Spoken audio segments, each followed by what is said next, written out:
And that blooming dinosaur, which when you go in, particularly if you're just a little lad like me, it's just unbelievable. Hi, this is Jeremy Vine, broadcaster, journalist, and I'm here at Chiswick House and Gardens with my National Art Pass.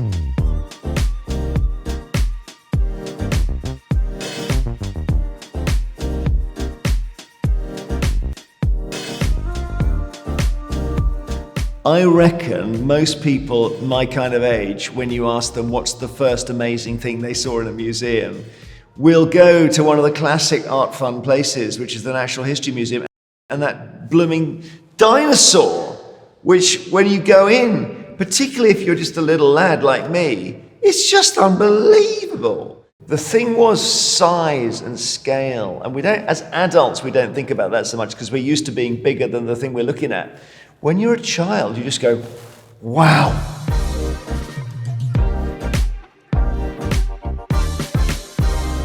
The piece of art that has truly inspired me is a painting that hangs in the Kelvin Grove Gallery in Glasgow. I filmed Eggheads there, sometimes 55 episodes in a fortnight. I'd have one day off, I'd be in a kind of stupor. I walked to the Kelvin Grove and I discovered this painting. And then every time I did Eggheads, I used to go and visit this painting and they must have thought it was crazy. I just stood in the room staring. And I found out so much about it. So painted in the 50s by Salvador Dali, called The Christ of St. John of the Cross. And it was a breakaway from all his crazy surreal images, modeled by a guy called Russell Saunders, a Hollywood stuntman, who he hanged from the studio ceiling at his studio in Spain, in Figueres. The sinews, the sense of incredible reality in this painting, the sense that you're looking down on Christ from space, from God's viewpoint, which was not allowed in the 1400s. That's why it was so controversial when it was first done by this monk called St. John of the Cross. And I love it so much. I love it so much. And if I have one happy place to go, it's the Kelvin Grove in Glasgow, and it's that room, and I'm just standing there.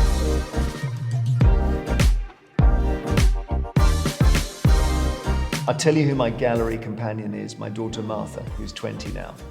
When she was a little girl, I said, look, I've got this series of magazines I've never looked at, and it's called Discovering the Great Painters. Let's do one every 3 or 4 days. To be honest, she was too young to say no. So we did them all, 80 of them.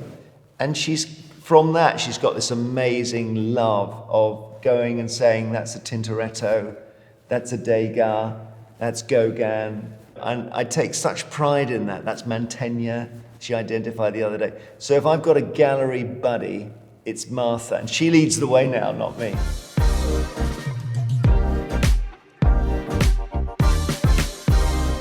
I was looking at the Art Fund's list, and it's so extensive. It's exciting, you discover stuff.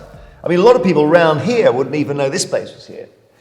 I want to go and see the Barbara Hepworth sculptures, which are in Cornwall, because I saw them about 20 years ago, and it's a very small, beautiful thing in the garden of what was her home. It's a beautiful, beautiful place to be.